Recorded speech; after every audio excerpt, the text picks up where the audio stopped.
අපි ඔන්න අම්මයි මායි අවුරුද්දට දැන් තමයි උඩමළු වෙන්නේ. අවුරුද්ද ඉවරලා දැන් දවස් ගාණක්. හැබැයි අපිට එන්න හම්බුන්නේ අපි සෑහෙන බිසි වුණා. මෙතන කලින් තිබ්බද කැටල්ල දැන් එහෙම? තිබ්බනේ. අපි ඉස්සර නෑ ඇත්තටම උඩමළු වෙන්නේ ඈත ඉඳන් එන අය. දැන් ළඟ ඉන්න අපි උඩමළු වෙන්නේ අවුරුදු පහ වෙලා. ඇත්තටම අර මේ වැඩවලටත් එක සහ මේකේ අවුරුදු දවස්වලදී පිරීලා ඉන්නේ. සෑහෙන අමාරුයි මේ නිදහසේ ඇවිල්ලා ඉන්න බෑ ඉතින්. ඒ තරම් සෙනග.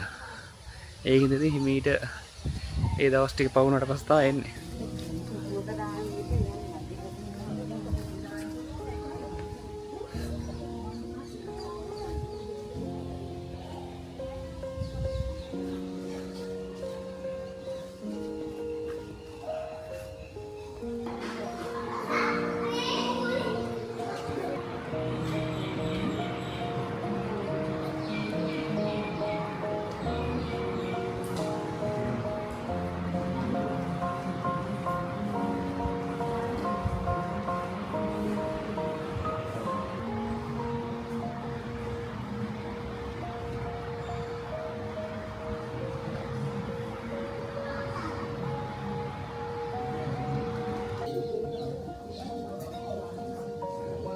එතනම විශේෂ වෙන්නේ ශ්‍රීමා බෝධියේ ආය කියන්නේ ඒක සම්බන්ධ වෙලා තියෙන හින්දා කුරය සම්බන්ධ වෙලා තියෙන මෙතනට. ඒ කියන්නේ මේක ස්පර්ශ කරනවා කියන්නේ ශ්‍රීමා බෝධිය ශ්‍රීමා බෝධිස් ඒ කියන්නේ ස්පර්ශ කරා වගේ තමයි.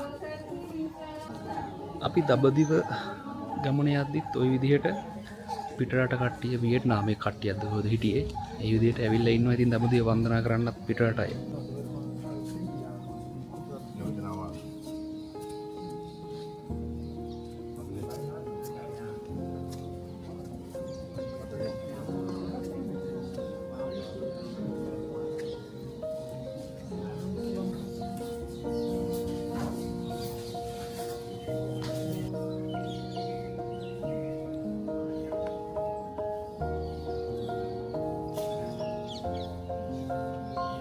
මේ හැමතැනම වගේ මොන හරි අලුත් වැඩියක් තියෙනව නේද? අලුත් වැඩිය ටිකක් කරනවා. ඔව් ටැප් එකක් තිබ්බර වතුර එහෙම එන එකක් සෑහෙන දේවල් අලුත් කරලා තියෙන්නේ.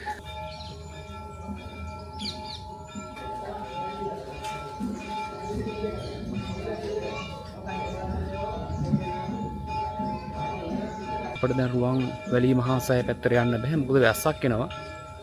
ෂුවර් නෑ වැස්සොත් අපි සෑහෙන දුරක් එන්න ඕනේ පයින් තෙමි අම්මට එහෙම හයියෙන් එන්නත් බෑ.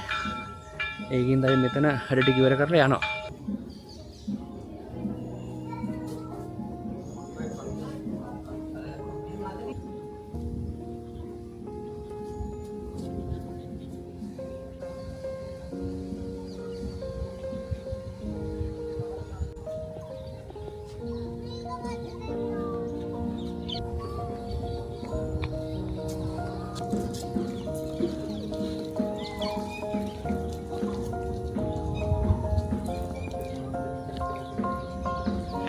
වතුර බොනවා.